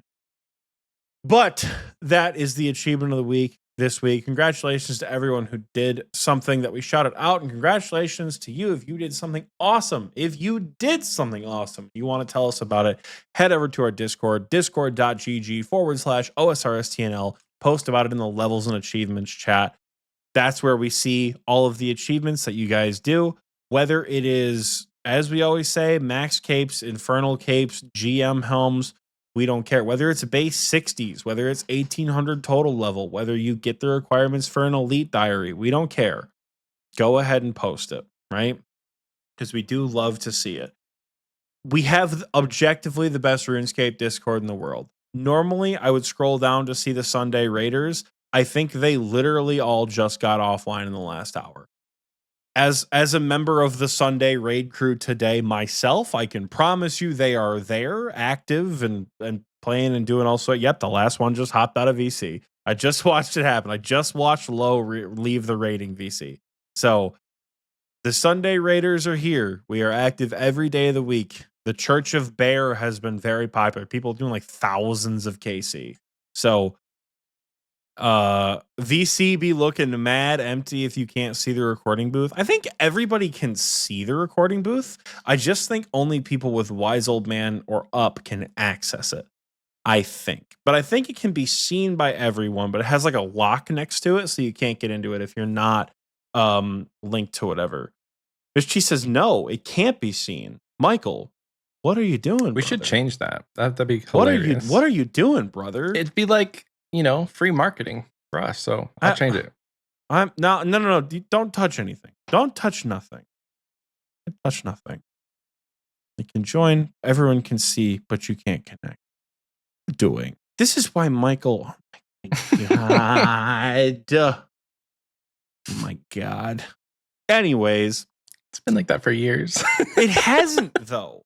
It hasn't been like that. Because back in the day when we first opened the recording booth chat, some of our good friends were like, hey, guys, why the hell can't we access this channel? And we're like, you guys aren't Patreon members. Sorry. So come hang out. Come do Callisto. Come do raids. I lost my train of thought. Michael, my friend, do you have a fun question for us this week? I do. Good. What is it?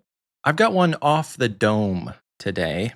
And it's not as good as your off the dome, I don't think.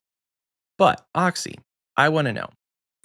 If you were forced to sit down in a chair and do nothing but play RuneScape, and the only thing you could do is train one skill from 1 to 99, but you had to do it 3 times in a row, what skill would it be? And it can't be a combat skill. Can I talk to other people while I do it? Yeah, like you're still able to socialize, but like you can only do one skill in the game, and it has to be you have to go 1 to 99 3 times in a row. Do I have to be logged in 24/7? Yes. So I can't This is a world where like you have infinite health, infinite life, don't have to use a bathroom, you don't have to eat. You're just playing RuneScape 24 hours a day, getting your So bingo. Okay.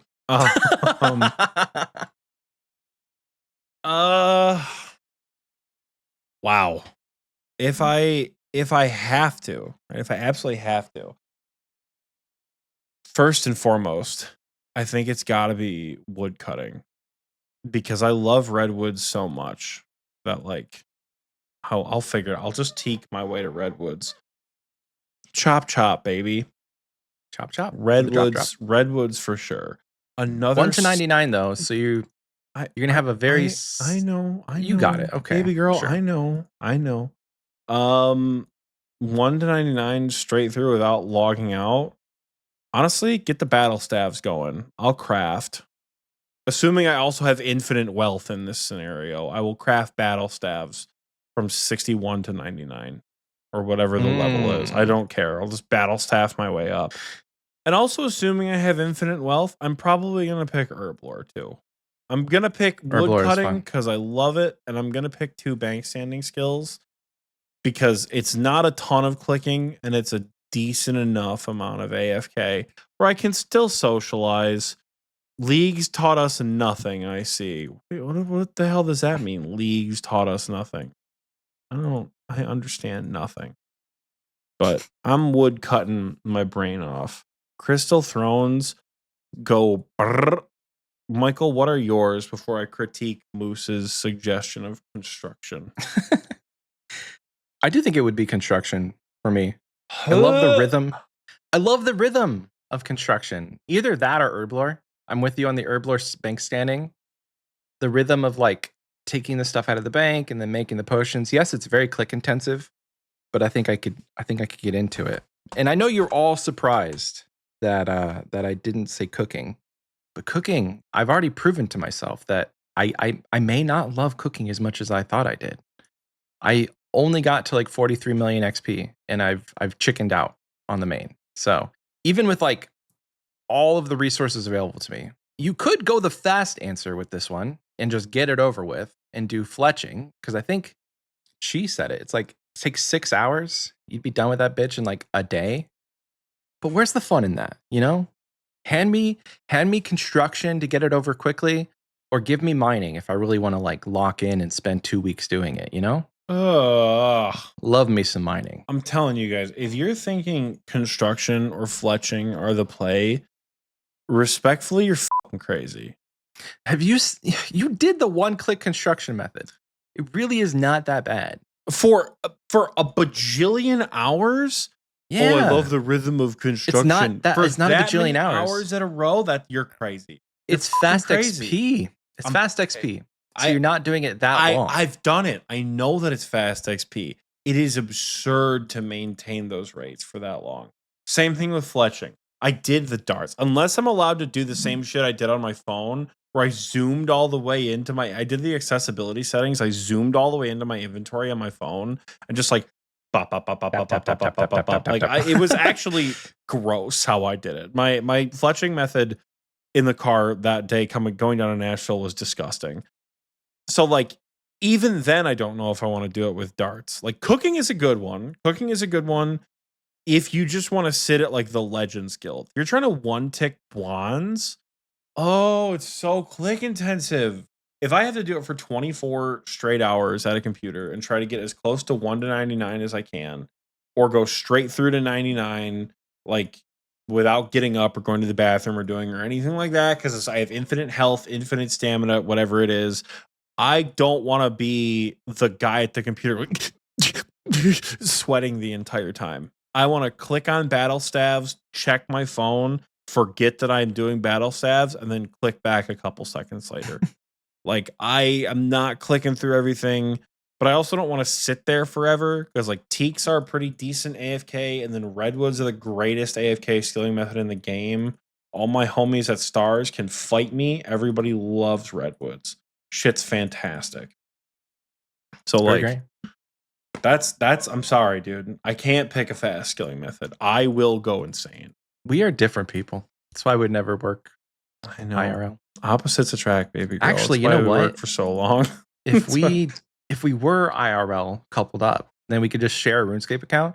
You could do all the slow stuff. I do all the fast stuff. Works out great. I'm doing the medium stuff. I feel like if we're sharing a RuneScape account, I'm not even doing agility. Like, oh, I don't want to do agility either. Yeah, I love the sepulcher. Yeah, and you love Corrupted Gauntlet, you know? I love Corrupted Gauntlet. Oh, gosh. Make a trade. Bro, that's a fun question. How have I done 50 games of pest control since I've been logged in for 2 hours? This shit's absurd. You'll be done soon. I know. I have Don't you worry. I have almost 1,400 points, so I am almost done. I don't know when I'm going to get. Maybe I'll do it today. Who knows? Maybe I'll just do it today. Who knows what I'm doing? Should do it the rest of my day. But that's the fun question, guys. If you want to ask us a fun question, you can do so many different ways. You can email us. You can message us on social media that probably no one is checking. Message us in Discord in the fun questions section. You can post it in the Xpwaste chat, or you can send us a postcard. What's the final way? What's the final way you can do it this week? Specifically this week, what's the final way you can do it? Frick. You can head to the Xpwaste announcements channel where we have a Google form posted for our anniversary AMA coming up for the next week's episode. You can go in there today or Friday or Saturday when this episode comes out, and you could submit us some questions that we're going to read off, and we're going to try to get as many read as possible. And if we can't get all the questions read, we will save the fun questions for future episodes. So if you ask us a fun question, it will get read in the thing, you know? We only have 5 right now. So send us a question. Also, I do want to highlight the fact you can upload an audio file or a video file. Somehow they'll get played in the episode. And I think that would be very fun. The last time we did this for either was our 3-year or whatever, nobody sent an audio or video file. So, but they did for episode 99. I remember that. Yeah, that's true. So upload a file. Let us know. That's going to do it, guys. That's the end of the episode. Thank you. We're back. Professional microphones. What happened last week should not happen again. Michael also theoretically fixed the humming in my microphone too. So hopefully, if there's humming, throw a flip-flop at Michael. Yeah, throw it at me, not Oxie. Yeah. Or his computer, because I think that's what it was. I think it's your computer. Can't be sure. Maybe it's your fridge. Who knows? But if you want to find more things about Xpwaste, you can head over. You can head down to the show notes, the description, like I just mentioned a minute ago. We got everything there. We have our merch store, our Patreon, we have all of our social media. You can find all of that there. You can find the P.O. Box address down there as well. You want to follow us on our social media, we would appreciate a subscriber. We'd appreciate if you subscribe on YouTube, comment on the video, like it, do all that fun stuff. And if you have Spotify, you can rate us as well. We have like 600 ratings, which is really cool. It's over 800 at this point. Is it 800? Whoa. Mm-hmm. So, and you can also follow us on Spotify. I think we're We're getting close to like 5,000 followers on Spotify too. That's not like a public metric, but we can see it. So that's pretty cool. But yeah, that's going to do it. Thanks guys so much for listening, and we'll see you guys next week. Bye everyone. Bye.